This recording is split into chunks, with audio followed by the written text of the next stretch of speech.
तो कहीं ना कहीं ठाकुर साहब ये कहने वाली बात होगी कि बिहार के जितने भी दबे कुचले लोग हैं जो जमीन संबंधी समस्याओं से जूझ रहे हैं, तो कहीं ना कहीं उनको खुश होना चाहिए, क्योंकि ये जो नया कानून आ रहा है, जो एक टीम गठित की जाएगी एसपी रैंक की, डीएसपी रैंक की, आईजी रैंक की, तो कहीं ना कहीं गरीब लोगों को कहीं ना कहीं लग रहा है कि सुविधा अब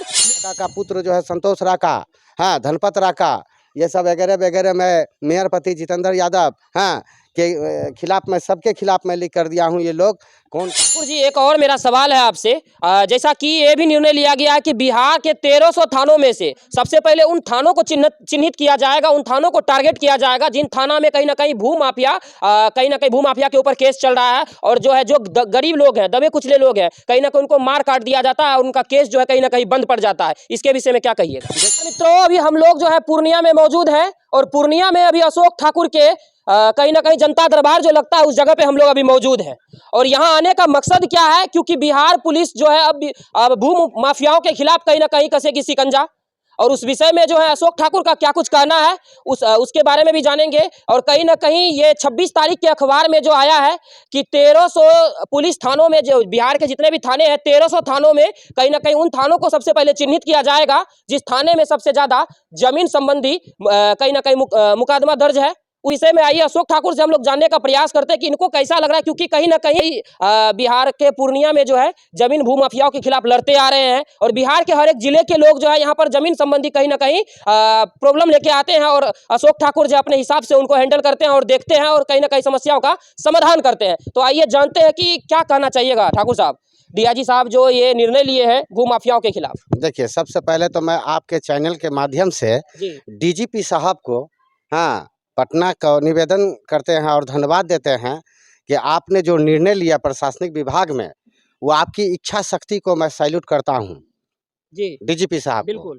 और मैं ये भी साथ साथ धन्यवाद देता हूं कि आपका ये जो कार्य संस्कृति जो लागू किए हैं कि माफियाओं के विरुद्ध जो है आप सख्त से सख्त कार्रवाई कीजिएगा, जो गरीब गुरबा का ज़मीन को लूटता है और सरकारी ज़मीन को बेचता है। तो एक मैं पूर्णिया से अशोक ठाकुर, हाँ ये ज़मीन संबंधी मुद्दा ज़बरदस्त हम उठाए, भूमाफियाओं के खिलाफ हम लड़े और आपको जो है हजारों गरीबों को जो है न्याय दिलाए हैं, न्याय किए हैं। तो मैं डीजीपी साहब से निवेदन कर रहा हूं और प्रार्थना है मेरा कि सबसे पहले आप पूर्णिया में भी आप भेजें, और ये आपका पूर्णिया नगर निगम सदर क्षेत्र के अंदर में आपका माफियाओं का तांडव किस प्रकार से चलते हैं, और ये लोग माफिया लोग किस प्रकार से जो है बड़ा बड़ा बिल्डिंग बनाकर खरीद बिक्री की है अवैध तरीका से, मैं इसका सारा चीज़ उजागर करूँगा। और हमेशा लिखित में चला हूँ और लिखित दिया हूँ, और सारा आदेश निर्देश सीबीआई जांच का हाँ सब जगह हम गए, यहाँ तक कि हम कोर्ट वगैरह वगैरह हर जगह हम मैंने आपका भ्रष्टाचार का खिलाफ हमने लड़ा है और खुलकर हमने बोला है। जिस पर हमारे प्रशासनिक विभाग के कुछ भ्रष्ट अधिकारी से भी मेरा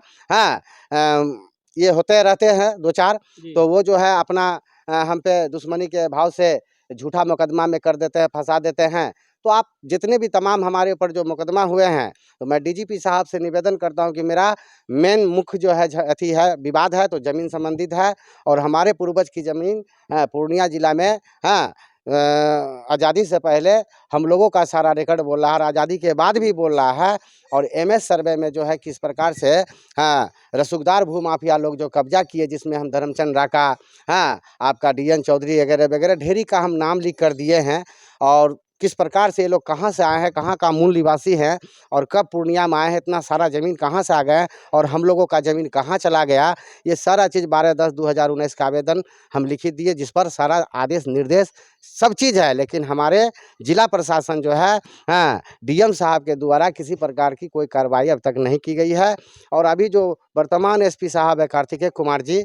हाँ वो जो है माफियाओं के खिलाफ और अपराध के खिलाफ जो है वो हमेशा कुछ न कुछ नया करते रह रहे हैं। और हमको भी मैंने धन्यवाद देने पर मैं मजबूर हो गया, वैसे एसपी को पूर्णिया में रहना चाहिए। और जहाँ तक अभी कानून व्यवस्था सुधर रहे हैं, और मैं जहाँ तक और जानना चाहता हूँ कि माफियाओं पर कार्रवाई जल्द से जल्द दिखाई दे पूर्णिया में भूमाफियाओं को, और हम जांच में सहयोग करेंगे। और ये सब जितने भी अवैध कब्जा करने वाले और सरकारी ज़मीन बेचने वाले सबकी मैं भंडाफोड़ किया हूँ, लिखित दिया हूँ, और डीजीपी साहब को धन्यवाद देता हूँ। और साथ ही साथ मैं बिहार वासियों को भी कहता हूँ कि आप हाँ प्रशासन को सहयोग कीजिए। आपको प्रशासन न्याय करने के लिए हमारे डीजीपी साहब जो है व्यवस्था दे रहे हैं उसको आप स्वागत कीजिए, और माफियाओं पर कार्रवाई करने के लिए हमेशा आगे बढ़कर जो है आवाज़ उठाइए। धन्यवाद। तो अशोक ठाकुर जी, एक और मेरा सवाल है आपसे।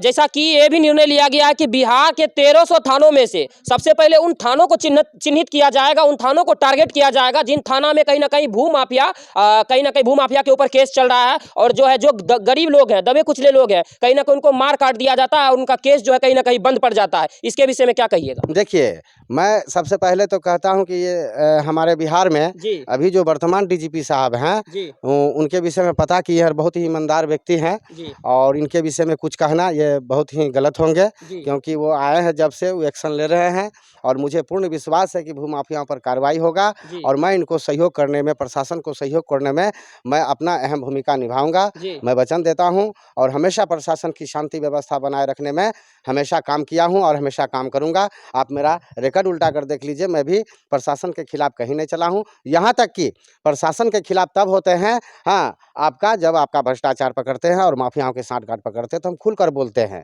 इसलिए आप सदर थाना में हम लिखित दिए हैं माफिया लोगों के खिलाफ, जी हाँ, जिसमें हाँ, सदर थाना के ऊपर जो है किसका बड़े पदाधिकारी का आदेश है या किसी मंत्री का आदेश है, जो एफआईआर दर्ज नहीं करते और हमारे ऊपर जो है झूठा मुकदमा करके हमको किस तरह से जान मारना चाहते हैं। ऑडियो भी वायरल हुए बहुत सारा। तो मैं इसलिए निवेदन कर रहा हूँ डीजीपी बिहार पटना से कि आपने जिस प्रकार से कानून लागू कर रहे हैं, आशा जग रहा है, ताकि मैं इसको आप सरजमी पर दिखाइए, हम लोग भी देखना चाहते हैं, सहयोग करना चाहते हैं, जी और सदर थाना से जो है आप शुरुआत कीजिए, आपको स्वागत है। और ये खोकसीबाग हाट को जो है किस प्रकार से अवैध कब्जा किया गया सरकारी ज़मीन, और किस प्रकार से बिहार सरकार हमारे पूर्वज की ज़मीन को हड़प कर रसूखदार लोगों के नाम किए और हमारी ज़िंदगी को तबाह कर दिए, और हमारे पास कागजात रहते हुए मैं आज दर-दर का ठोकर खाता हूँ, और सोशल मीडिया में आकर सरकार को, हाँ, मन को मेरा दुखी पहुंचाता है, और ये लोग का कार्य संस्कृति देखकर हमको इस तरह का बात बोलना पड़ता है। जी और मैं अभी देखिए कि आपका डीजीपी साहब का जो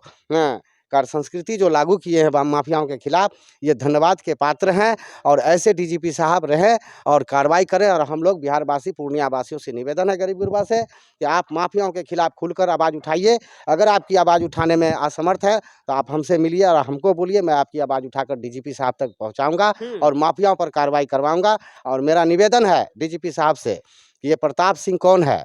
इसका धर्मचंद राका का पुत्र जो है संतोष राका, हाँ, धनपत राका, ये सब वगैरह मैं मेयरपति जितेंद्र यादव, हाँ, के खिलाफ मैं सबके खिलाफ मैं लिख कर दिया हूँ। ये लोग कौन काम करते हैं, कहाँ का मूल निवासी है, ये सारा आवेदन हमने दिया, एफआईआर नहीं हुआ। ये लोग पावरफुल है और ये जो है इस तरह से करते हैं। और मेरा निवेदन है कि हमारा लोकतंत्र, हाँ, सबके लिए कानून बराबर है, हाँ, लेकिन हमको इस तरह से पाठ पढ़ाया जाता है कानून का, लेकिन कानून जो जिस प्रकार से नज़रिए से मैं देखता हूँ, हमको दो रंग का कानून नज़र आता है। पैसे वाले रसूखदार के कुछ और है, गरीब गुरबा का कुछ और है। तो कहीं इसलिए ना कहीं ठाकुर साहब, ये कहने वाली बात होगी कि बिहार के जितने भी दबे कुचले लोग हैं जो जमीन संबंधी समस्याओं से जूझ रहे हैं, तो कहीं ना कहीं उनको खुश होना चाहिए, क्योंकि ये जो नया कानून आ रहा है, जो एक टीम गठित की जाएगी एसपी रैंक की, डीएसपी रैंक की, आईजी रैंक की, तो कहीं ना कहीं गरीब लोगों को कहीं ना कहीं लग रहा है कि सुविधा अब मिलेगी।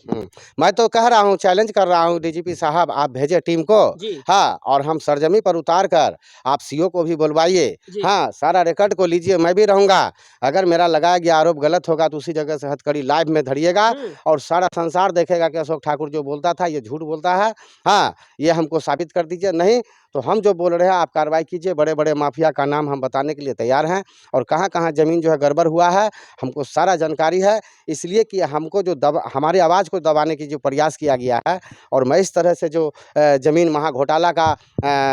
बिहार वासियों के या पूर्णिया वासियों के गरीब गुरबा का सहयोग से आवाज़ उठाया हूँ, आज रंग ला रहा है। अशोक ठाकुर जो बोला कि रजिस्टर पंजी 2 पूर्णिया जिला में 14 लाख जमाबंदी गलत है, तो गलत है, जिसमें आपको रवेरा, ग्रीन वैली, खाता 889, अनाबाद बिहार सरकार, खास महल की ज़मीन, ये सारा चीज़ आदेश निर्देश हमारे पास हैं। और ये लोग कार्रवाई करने के बजाय अशोक ठाकुर जब भी आवाज़ उठाता है तो ये बड़े बड़े रसूखदार, हाँ, पैसे के मुंह बंद कर देते हैं और हमारे विरुद्ध मुकदमा करवा देते हैं। इसलिए मेरा निवेदन है डीजीपी साहब से कि हम आपको जांच में सहयोग कराएंगे, और हमारे ऊपर जो भी आरोप लगल है और हमारा आरोप का भी जांच कार्रवाई करें, यही मेरा निवेदन है आपसे। और यहाँ पूर्णिया जिला में सबसे कानून व्यवस्था जो है गड़बड़ था, ये एसपी साहब आए, थोड़ा सुधार पर आया है, और सुधार की ज़रूरत है, और आपको जनता देखना चाहती है कार्रवाई माफियाओं पर। धन्यवाद। चलिए, कहीं न कहीं जो है आप लोग इस विषय में क्या चाहते हैं, सोचते हैं और अशोक ठाकुर के बारे में क्या सोचते हैं, जो कहीं न कहीं विगत कई वर्षों से ज़मीन संबंधी समस्याओं को उठाते आ रहे हैं और कहीं न कहीं इनको ये लग रहा है कि इनका जो भी परिश्रम था ज़मीन संबंधी को लेकर, कहीं न कहीं ये जो निर्णय आया है कि एक नया टीम गठित किया जाएगा, इनका कहीं न कहीं धन्यवाद देना चाहिए कि इन्होंने आवाज़ उठाया गरीबों के लिए। बाकी बात आप लोग वीडियो को ज़्यादा से ज़्यादा शेयर कीजिए और कोई भी ज़मीन संबंधी प्रॉब्लम होता है तो आप लोग बिहार के पूर्णिया जिला आइए और यहाँ पर आके ठाकुर साहब से मिलिए और समस्याओं को बताइए। जय हिंद, धन्यवाद।